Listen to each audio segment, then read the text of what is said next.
Welcome to this session. We would be talking about the CBSE June 2015 paper first.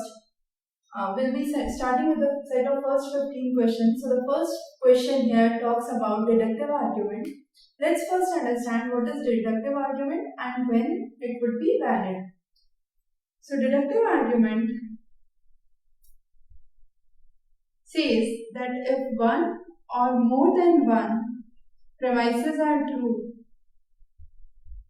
then the conclusion must be true. So if I have two premises, say Gujarat is in India and Delhi is in India. Based on these two premises, I make another premise, say Gujarat and Delhi are in India. That means if these two are true, the third one would be true. And if that is the case, we say the deductive argument is valid. But the question here asks in which case it would be invalid. So what would happen here is, these are the two premises that are true, but based on these two premises, if I make a statement, Gujarat is in Delhi, for example, that would be a incorrect conclusion. So this is where we say a deductive argument stands invalid. So if its premises are true but its conclusion is false, would be the correct answer for this case. The next question talks about the features of communication. So when you are talking about communication, there are two persons, say person A and B. Okay. So what they are basically trying to do is, there is an exchange of ideas. So A is trying to provide some information to B, which B is trying to understand. So communication involves information and understanding, that is one thing. So A is providing information to B and B might be providing a feedback to A. So that means it's a circular process. This goes on continuously. So if this is a manager of a company and this is the employee of the company, this circle would go on and go on. So it's a kind of continuous process. And finally, what is being done is there is exchange of ideas, facts and opinions or informations. So all of the statements here stands correct. So the choice which says A, B, C, D would be the correct answer. The next is, effectiveness of communication can be traced based on. Now, how effective a communication is definitely depends on one's attitude. If I am planning to listen to what is being spoken, I would try to absorb that information more quickly. If my performance records are good, that means what I have heard or I have learned through communication is being reflected in my performance, therefore my records are good. So these two factors definitely affect effectiveness of communication. Now, selection of a good communication channel. If in the communication channel there are a lot of intermediaries or interventions, that would cause disruption in the communication and ultimately the effectiveness would be affected. So A, B and D are the correct choices. Students' attendance does not matter in terms of effectiveness of communication. So the correct answer here would be A, B and D. The next question, the term grapevine is also known as. Now this is again a question on communication. This time there were a lot of questions on communication. So communication can be of two types, formal communication and informal communication. Formal communication means by means of circulars, news heads and so on. Informal communication implies basically the word of mouth. So if I have said something, the answers of UGC paper are available on the following website, then my friend would go and check that website. So that's something we call as word of mouth, or it's a kind of informal communication. And this informal communication is also known as grapevine communication. So the correct answer here would be D. Informal communication is also known as grapevine communication. The next is, if you want to seek information about new knowledge of facts of the world, we must rely on The correct answer here would be inductive approach. So under inductive approach, what we try to understand is moving from specific to general. So what I am trying to do here is I am trying to understand new knowledge of facts about around us. Okay, so I am trying to move from a specific thing to a general thing, and therefore this approach is inductive in nature. Now this question is about square of opposition that we have already covered in a separate class. You can check that out. So in this question, what is asked is about contradictory approach. Contradictory approach clearly states that two statements cannot be both true at the same time. So cannot be both true. What does that imply?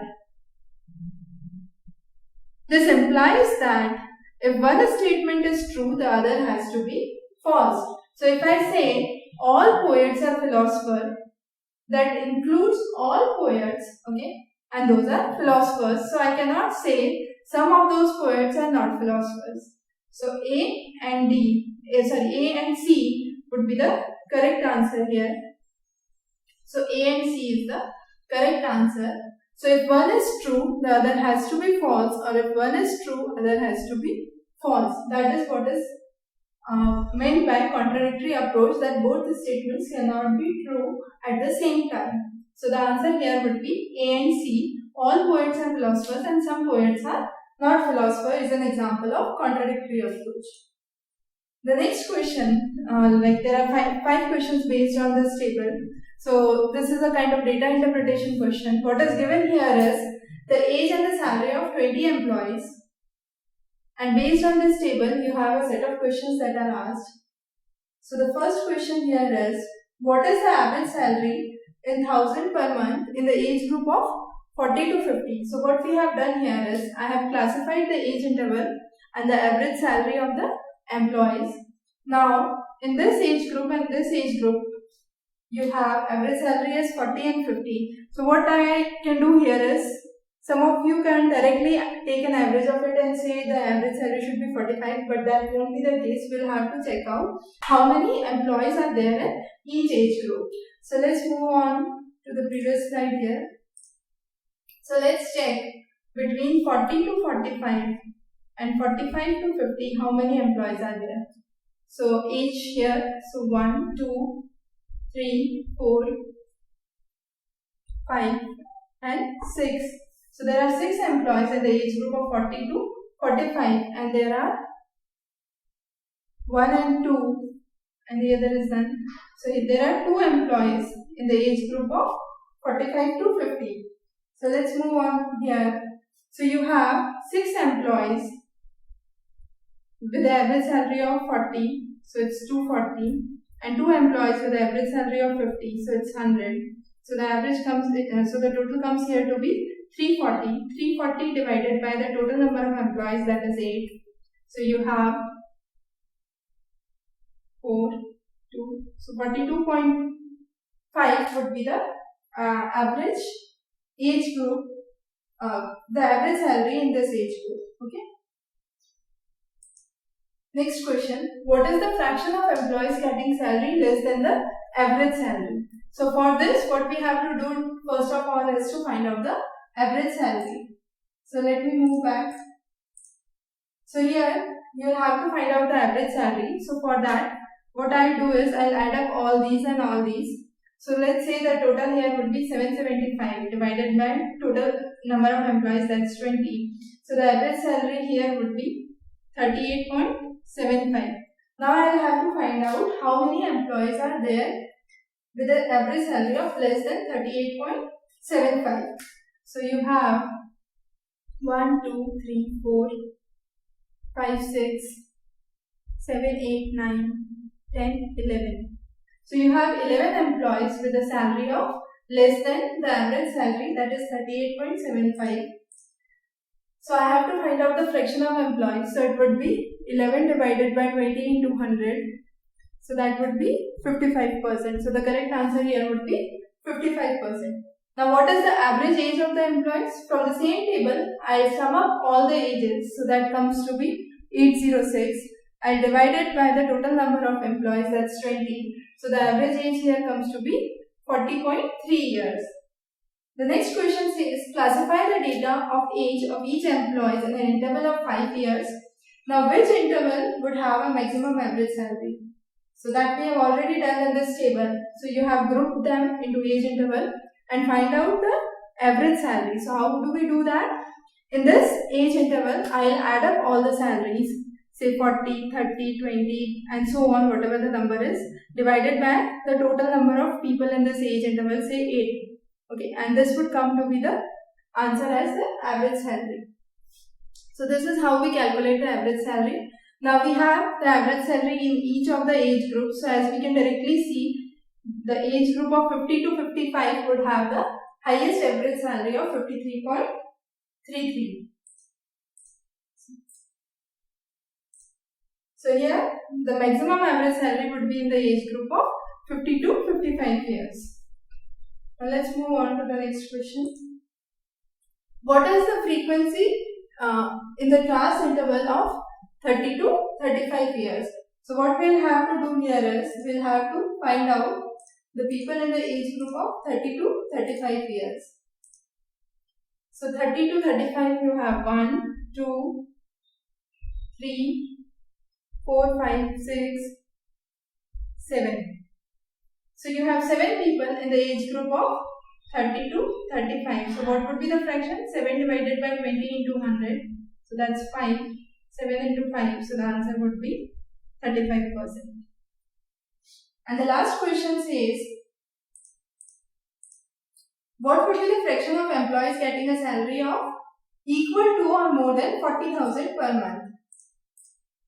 So for this, what we will do is average salary of 40,000 or more. So you have 1, 2, 3, 4, 5, 6, 7, 8 and 9. So you have 9 people with an average salary of 40,000 or more divided by 20 into 100. So you have 9 multiplied by 5. So the correct answer here is 45%. So here the answer would be 35% in the case of frequency interval. So you had 7 people and in the next case you had 9 employees. So the correct answer would be 45% here. So these were the question on data interpretation. This time the question on data interpretation were pretty easier and the numbers were smaller. So the calculation was much more easier as compared to the previous year's papers.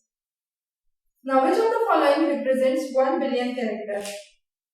Now to understand this, you can have a simple understanding that 1 byte it stands for 1 character.